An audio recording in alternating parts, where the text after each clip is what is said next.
একটা মুরগির কয়েক টুকরো হাড্ডি দিয়ে আজ আমি লাউ রান্না করব। আশা করি ভিডিওটা আপনাদের ভালো লাগবে, অবশ্যই শেষ পর্যন্ত দেখবেন। হ্যালো ভিউয়ার্স, আসসালামু আলাইকুম। সবাই কেমন আছেন? আশা করি সবাই অনেক অনেক ভালো আছেন।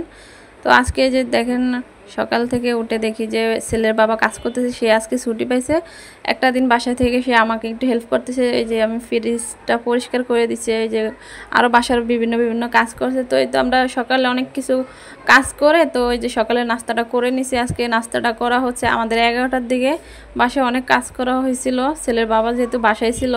আমি বাচ্চাদেরকে নিয়ে যতটুকু পারি অতটুকু করে আমি মানে সব কাজ পেরে উঠি না আর কি। ও বাসায় থাকলে একটু হেল্প করে মাঝে মধ্যে, এটা ভালো লাগে। তো এই যে নাস্তা খেয়ে এবার রান্না করতে চলে আসি। তো আজকে আমার বাসায় কিছুই নেই রান্না করার মতো, তো ফ্রিজ পরিষ্কার করছি দেখতেই পাচ্ছেন। তো দেখি মুরগির হাড়গোড় পড়ে আসে অনেক দিন ধরে, তো ভাবলাম এটা দিয়ে সুন্দর একটু রেসিপি করে নেই। লাউ দিয়ে, এই গরমের লাউ অনেক উপকারী, আর লাউ দিয়ে করলে বেশ ভালোই হবে, খারাপ হবে না। একটা মুরগির হাড়গোড় এখানে আর কতটুকু হবে, যতটুকুই হয়েছিল আমি নিয়ে নিছি। বাট হালামুখে নয় যে আমরা তো গরিবও না, মধ্যবিত্ত না, আর হচ্ছে বড়লোকও না, একেবারে নিম্নস্থ মানুষ। তো আমাদের ক্ষেত্রে এই জিনিসগুলো হালানো হয় না। বড়লোকেরা তো মানুষের দিয়ে যায়, কাজের বুয়ারে দিয়ে দেয়। তো আমি হচ্ছে তাদের মধ্যে একজন আর কি, যে এই জিনিসগুলো আমার কাছে অনেক ভালো লাগে। আর এইটুকু পাইলে এটুকু আমার অনেক মানে মজা করে রান্না করার চেষ্টা করি, সেটাই খাওয়ার চেষ্টা করি। আর এগুলো আমি আপনাদের মাঝে তুলে ধরতে বেশি ভালো লাগে। তো যাই কিছু আপনাদের মাঝে শেয়ার করি, যে আপনাদেরকে দেখানোর জন্য না, মানে আমার ভিডিও বানানোর জন্য আমি যতটুকু সম্ভব পারি ততটুকু আপনাদের মাঝে তুলে ধরি। আশা করি আমার ভিডিওটি আপনাদের কেমন লাগে জানি না, তো ভালো লাগবে অবশ্যই। যাই হোক, এবার এই যে দেখেন মশলা কষে আমি ওই যে হাড়গোড়গুলো ওগুলোর মধ্যে কষে তারপর এবার আমি লাউটা দিয়ে দিছি। আর এইভাবে তরকারি রান্না করলে আমার কাছে ভালোই লাগে। এই যে দেখেন এবার লাউটাও কষানো হয়ে গেছে। আর এই মুরগির হাড়গোড় দিয়ে লাউ রান্না করলে না ভালো লাগে, আর বিশেষ করে গরুর হাড্ডি দেওয়া।